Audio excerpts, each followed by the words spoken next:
Okay, magandang umaga sa lahat, Luzon, Visayas at Mindanao. Ito ang mga mainit na balita ngayon. Mayor Basti Duterte nagsalita na tungkol sa holdapan dyan sa Davao City. Panoorin natin ito ang buong detalye. Sa hindi pa nakasubscribe sa aking YouTube channel, pakisubscribe. Romy Boy, mga DDs, mga solid Duterte, pakisubscribe na. Ito sila ang tumatakbong senatorial ngayong darating na Mayo 12. Huwag natin kalimutan ang Team Suka, ang number 1 ngayon sa buong mundo. Sa buong Pilipinas, walang iba ang Team Duterte. Panoorin na natin ito.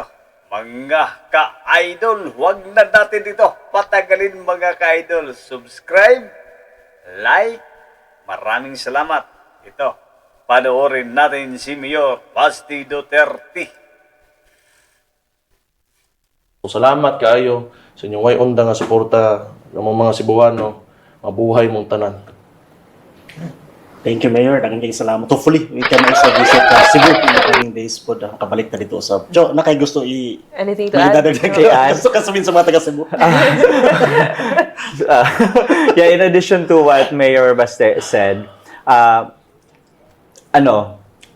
it's the Duterte magic. It's showing the entire Philippines na Pilipinas, Duterte pa rin. Now, as you can see, Duterte! yung team na yan, during the indignation rally, wala yung mga ayuda. Hindi yan namumudmud ng pera. Pero it's reported na there were 40,000 people who supported the cause. So it only means na may laban talaga tayo and lalaban tayo hanggang dulo. Now we go to some of the updates, Mayor, dito sa Davao City. Sa local discussion naman tayo. Mayor, meron lang isang usapin dito sa Davao City last week, no, na pinagkagulahan, pinag-usapan, nagbunga ng maraming opinion. Ito nga nangyaring hold-up incident, Mayor, sa downtown dito sa Davao City. And sa isang pawn shop, Mayor, no, allegedly merong 6 na suspect at isa dito, Mayor, ay nahuli na at nasa kustodiya na ng PNP. Ang discussion dito, Mayor, is yun nga. It seems, no, the people of Davao City, sa mga comments na nabasa natin, maraming nagsasabi na baka nga pinadala talaga yun dito yung tao kasi the suspect na nahuli, Mayor, is from Albuera, Leyte, not from Davao City. Galing sa Leyte, ha? Most of the opinions ng Davaoenos, Mayor, is yun nga, baka sinadya na pinapunta dito para manggulo just in time for the celebration of Araw ng Davao. Your comment in general, Mayor, on this particular incident? Ang gusto ko sana, I'd like to sound unbiased when giving out my analysis of this incident. Ang tingin ko, pwede kasi rin talaga na that individual na galing ng Leyte, he was asked to do a job here in Davao. O kung illegal man o hindi niya alam, then doon dinala siya, yan yung ginawa nila. And it could be na sinadya, para, it's easy to pay. Madali bayaran ng isang tao para gumawa and a promise of a reward pag nagawa nila yung something criminal activity. Kasi sa gutom ngayon ng Pilipino, sa sobrang hirap. But on the other hand, gusto ko rin hindi man gusto pero there's a big possibility dahil ugok talaga tong PNP chief natin and the BBL administration is very lenient on criminals right now. Kaya it encourages criminals to do these kinds of activities. So expect talaga tayo, a lot of people are very displeased with the current peace and order situation in the entire country. So kahit naman we're doing everything that we can to secure Davao City, pero if yung PNP chief magsasalita na ang droga pampagising, what can you expect? Tama. No? On kung paano mag-behave yung mga criminals right now. It is very encouraging for them na nakikita nila na hindi talaga stricto yung presidente natin pagdating sa peace and order. Iwan ko pa kung bakit gano'n So kaya makikita nyo may mga maraming bangag talaga sa Facebook. They're like Videos. na recording themselves and posting it on social media. Nagsasabo sila.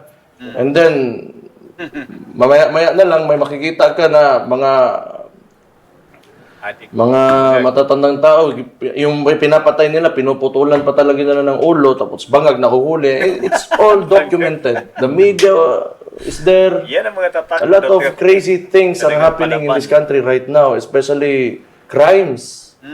And yet, ayaw umamin nito. And ang masaklap lang, yung sinabi yung statement, which really is very disturbing kasi sa akin, kaya binabalik ko. Because, prohibited yung drugs eh. It should not come out of somebody's mouth, especially when you are the chief PNP. Kung gobyerno ka. Para kasing sinasabi mo, you're tolerating these kinds of activities and everything that, is similar to those illegal and criminality. So ito, kaya may nagkakaroon tayo ng ganito is because lenient talaga yung wala ka mang narinig talaga ang presidente na threatening criminals. Grabe talaga. Wala talaga. Hindi mo mapigilan yung tao, labi na Pilipino, kasi gutom. Yung iba, wala na talaga. Hindi nakapag-aral. Wala talagang Kailangan mo, kasi may mga iba naman, hindi nakapag-aral, gutom din, pero umaayos naman. So, you are treating or you are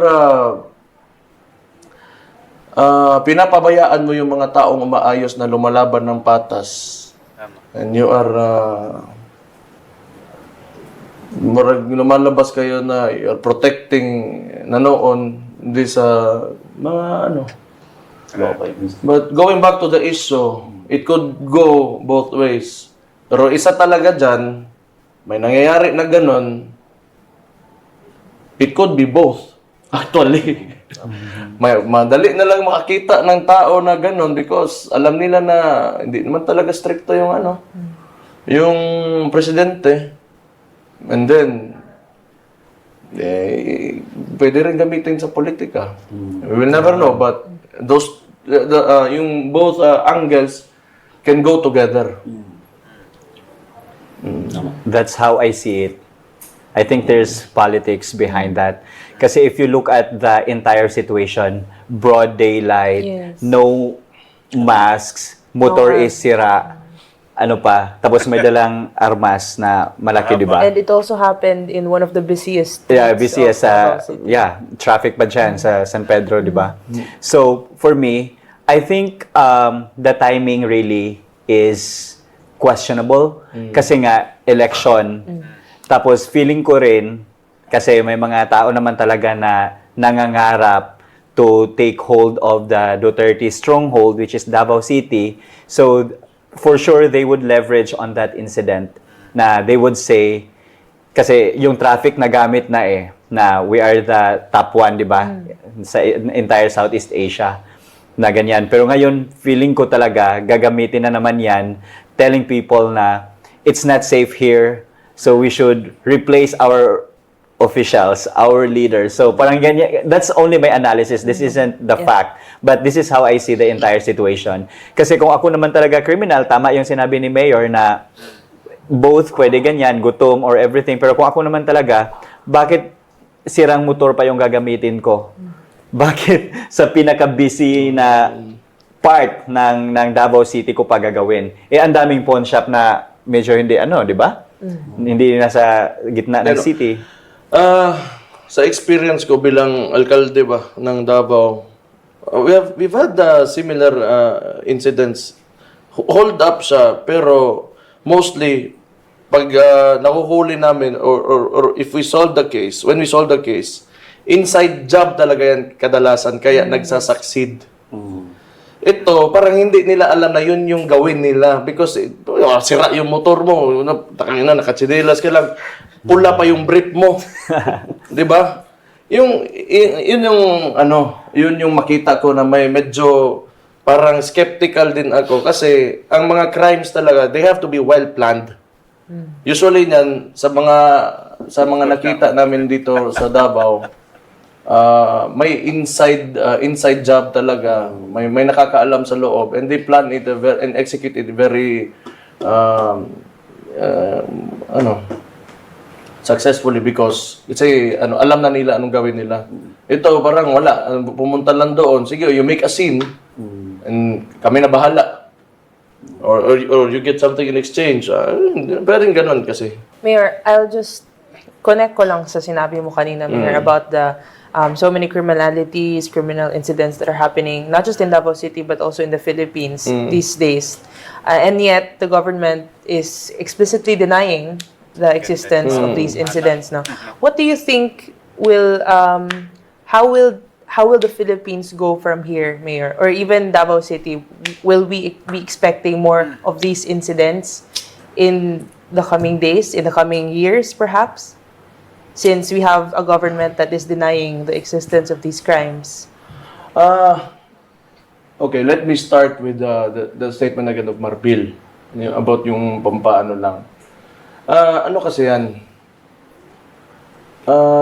Yarik ka, Marbil. Crime, drugs, or specifically crystal meth.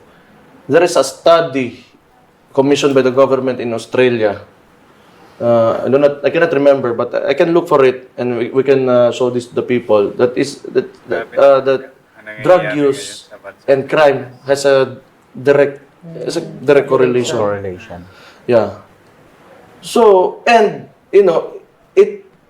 yung statement niya kasi, it connotates na we could be we have a narco government. It's something that when you issue a statement like that, it endorses drug use. Promotes. Diba? So, kung hayaan nila doon, pag hindi nila bawiin yon, baka magiging narco state tayo. Because the statement encourages the proliferation of drugs. And drugs will lead to, it destroys lives, it destroys the brains, utok ng tao, and mga families and communities. It will destroy our country. So, kasi ito, it's a platform before of the previous president, ako ang amahan, si PRD. That way, he was very hard on drugs. Kahit dito sa Davao, for the longest time that we have seen it, na kasi, kaya nga, pag may droga talaga sa mga communities mo, people ayaw magtrabaho, ayaw umayos, masira yung utak, they become incapacitated, and masisira yung communities mo, and then slowly it will deteriorate society. What I mean to say is yung ginagawa nila kasi, they're trying, parang kino-contrast nila yung sarili nila kay PRD because ito yung they are better in handling a crucial issue dito sa Pilipinas. And ito yung crime and drugs talaga. So, dahil sa they're so focused on image making na gusto nila pakita na mas magaling kami doon sa sa kang PRD. Kaya kung ano-ano na lang lumalabas sa bibig nila, and ngayon yung mga nakatingin na mga wrongdoers or the criminals, nakatingin sila and they're listening, then they know that they can do what they want. Yan na. Yan talagang mga malito maghintay lang man talaga yan kung stricto ba ngayon or hindi. Kasi mga may utak man din yan. Ayaw man din yan makulong. Tama. So pagkita nila, yung mga police, hindi masyado kasi takot nga, they're not getting much support in terms of moral from their leader or the chief PNP or kanino. Ayaw din kumilos na. Kasi pag police ka tapos nagkakaso ka, yung sweldo mo maapektuhan, problema mo, pwede ka matanggal. So, pwede avoid na lang since yung directive naman is pampagising yung droga. Good daw sa economy. Kasi when people tend to work overtime daw, may Police ka, positive ikaw impact daw ang sa bantay economy. sa- So by saying that, especially coming from the chief, PNP chief, it's like normalizing the drug use ba? Kasi tama yung sinabi ni Mayor na pag nakita yan, narinig yan ng, lalo na yung mga nagtitake ng drugs, it would encourages them to do more. Kasi nga may reason na sila. Like, hey, ganito lang pala kasi ito, pang overtime lang. Thank you very much, Joe and Mayor. But Mayor, nevertheless, we congratulate the members of the security cluster, particularly ang ating police mayor for immediately apprehending Yes. yung isang suspect and recovering yung mga stolen items. Yes. And this only shows, Mayor, the culture of security in the city really works kasi the You blanket- know, asa mo makita yung culture of security talaga? Kasi tinadyakan nung isang mama Yes. yung ulo ng Yes. Ayaw. We don't ayaw talaga ng taga-Davao ng crime. Correct. Dalit. Ayaw talaga namin yan. Mayor Cho, Hana, yesterday we officially started the celebration of the 88th Araw ng Davao. We have the entire month full of activities for you, no? Not only sa downtown area but sa buong distrito, District 1, District 2, District 3 ng Davao City and Davaoenos, the local government unit is reminding everyone to always follow the laws, no, mga ordinances natin, the liquor ban, the safety reminders para sa mas matiwasay at masayang selebrasyon ng ating Araw ng Davao. And that ends the discussion for this particular episode, Mayor. But of we course, still have before the we close, Hannah, we have the netizens. Netizens. Okay.